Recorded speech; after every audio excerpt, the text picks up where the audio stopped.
What's up, y'all? Today we're going to be changing the blades on the DEWALT 735 thickness planer. Now, before y'all get to cracking on me too much, I'm not a professional, so if y'all looking for a video like that, you might want to click over to the next one. But if you've never done it before and you want to see how easy it is, y'all stick around. Probably the best thing about this planer is the way it's installed on the miter saw station. I don't use it a lot, so I can pull it out on the slide when I need it. When I don't need it, I can push it back up under and it's out of the way. So the first thing you're going to want to do is take your T-wrench that's included in the planer, take out the 4 screws on top, and you can take the top off to expose the inside.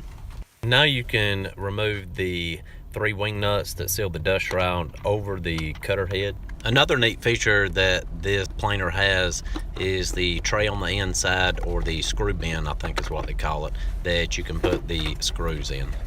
Rotate the shroud up and to the left to release it from the fan housing. So when you remove the shroud cover, 8 screws that hold the cutter blade in is not visible. You can take a scrap piece of material and rotate that blade just a little bit so you can get to them.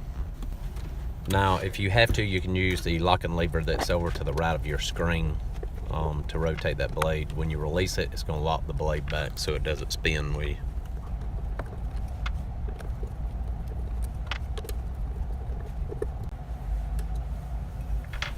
So this is where the magnets on the end of the T-handle come in handy. You can use them to lift the cutter head clamp out of the way so you can get to the blade, and then you can use the same method to remove the knife.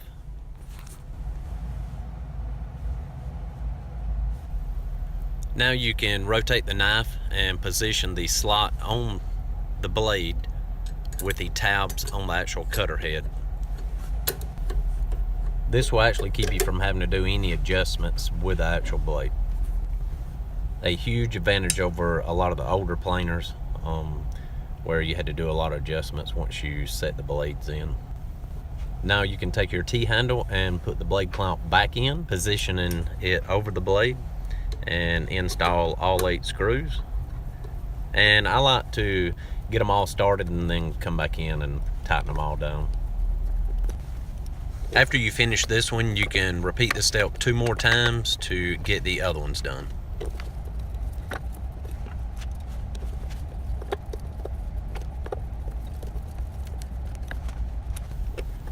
So here's a little bit closer look at the actual shroud cover that fastens up to the blower motor, and you can see the tab that goes in the actual groove right there.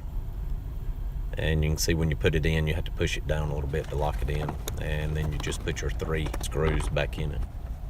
We bought this planer used last year, and the guy said he never changed the blades, so I'm hoping rotating this does the trick. If not, we do have a new set that we can put in.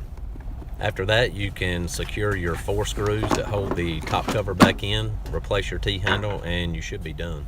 Another feature that this planer has that no other one has that can be compared to it, I think, is the chip extractor. You don't have to hook it to dust collection, but you will have to direct the shavings to some kind of container to keep the mess down.